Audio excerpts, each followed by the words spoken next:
नमस्कार फ्रेंड्स, कैसे हैं आप सब। आशा करती हूँ सभी बहुत अच्छे होंगे। मैं पूजा वेलकम करती हूँ आपका आपके अपने यूट्यूब चैनल अंकित वास्तु ज्ञान में। फ्रेंड्स, इस व्रत से जुड़ी एक कथा है जिसे व्रत में सुनने का विधान है। आज मैं आपको इस वीडियो के माध्यम से वही कथा सुनाने जा रही हूँ।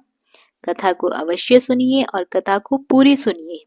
एक कथा के अनुसार भागीरथी के तट पर ऋषियों ने विशाल गोष्ठी का आयोजन किया। इस सभा में व्यास जी के शिष्य पूर्णावेता सूत जी महाराज भी पधारे। सूत जी को आते हुए देखकर सभी ऋषि मुनियों ने उनका आदर सत्कार किया। इसके बाद उन्होंने इस व्रत की कथा सुनाई। एक गांव में गरीब ब्राह्मण रहता था। उसकी पत्नी प्रदोष व्रत किया करती थी। उसे एक पुत्र रतन था। एक समय की बात है कि वह पुत्र गंगा स्नान करने के लिए गया, लेकिन रास्ते में ही चोरों ने उसे घेर लिया। चोरों ने पुत्रों से कहा कि हम तुम्हें मारेंगे नहीं, अगर तुम हमें अपने पिता के गुप्त धन के बारे में बता दोगे। बालक ने चोरों से कहा कि हम लोग तो बहुत गरीब हैं, हम दीन दुखी हैं, हमारे पास धन कहाँ से आया।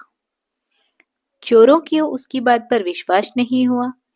उन्होंने पुत्र की पोटली छीन ली और पूछा, इसमें क्या है। बालक ने कहा, इस पोटली में तो मेरी माँ ने मेरे लिए रोटियां दी हैं।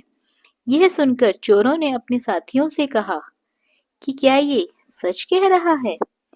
ये तो सच में ही रोटियां हैं, ये तो बहुत गरीब है। चोरों ने उस बालक को छोड़ दिया। बालक घूमते घूमते एक नगर में पहुंच गया। नगर के पास एक बरगद का बड़ा सा पेड़ था। उस पेड़ की छाया में बालक वहीं सो गया।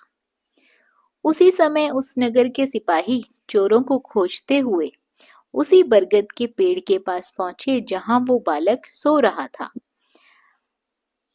सिपाहियों ने बालक को चोर समझकर बंदी बना लिया और राजा के पास ले गए। राजा ने भी उसे कारावास में बंद करने का आदेश दे दिया। काफी समय बीत जाने के बाद जब बालक घर नहीं लौटा तो उसकी माता को बड़ी चिंता हुई। उसके पिता को चिंता सताने लगी। फ्रेंड्स, आशा करती हूँ आपको ये कथा पसंद आ रही होगी। कथा अच्छी लग रही है, भोलेनाथ की कृपा आपके ऊपर बरस रही है, तो आप वीडियो को लाइक जरूर कर दीजिए ताकि मुझे भी पता लगे कि आपको ये कथा पसंद आ रही है। आगे की कथा इस प्रकार है। अगले ही दिन प्रदोष व्रत था। बालक की माँ ने विधि पूर्वक प्रदोष व्रत किया और भगवान शिव से अपने पुत्र की रक्षा हेतु प्रार्थना की। भगवान शिव ने उसकी प्रार्थना स्वीकार कर ली। उसी रात भगवान शिव ने उस राजा को स्वप्न में आदेश दिया कि ये बालक चोर नहीं है, इसे प्रातःकाल ही छोड़ दीजिए, अन्यथा उसका सारा राज्य नष्ट हो जाएगा। सुबह होते ही राजा ने शिवजी की आज्ञा अनुसार उस बालक को कारावास से मुक्त कर दिया, यानी कि छोड़ दिया। बालक ने अपनी सारी कहानी राजा को सुना दी।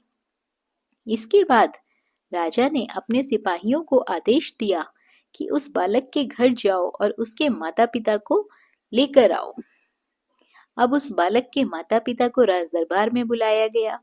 दरबार में पहुंचते ही बालक के माता पिता बहुत डर गए थे। तो राजा ने कहा कि आप भयभीत ना हो, आपका बालक निर्दोष है। ये कहकर राजा ने ब्राह्मण को 5 गांव दान में दे दिए। इसके बाद भगवान शिव की कृपा से ब्राह्मण का परिवार आनंदमय सुख समृद्धि के साथ रहने लगा। तो फ्रेंड्स, जिस प्रकार भगवान शिव की कृपा ब्राह्मण के ऊपर बरसती रही, उसी प्रकार जो भी यह प्रदोष व्रत करता है, कथा सुनता है, भोलेनाथ उनके ऊपर भी अपनी कृपा बनाए रखते हैं। आशा करती हूँ भोलेनाथ की कृपा हम सभी के ऊपर बरसती रहे, हम सब उनकी छत्र छाया में यूं ही रहें।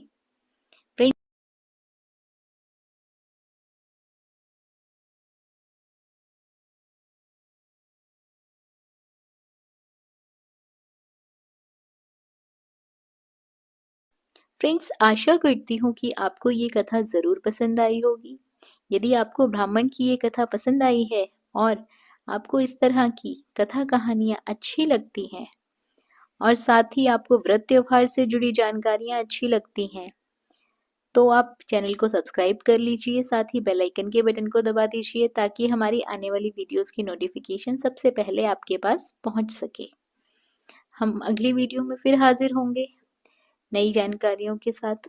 धन्यवाद।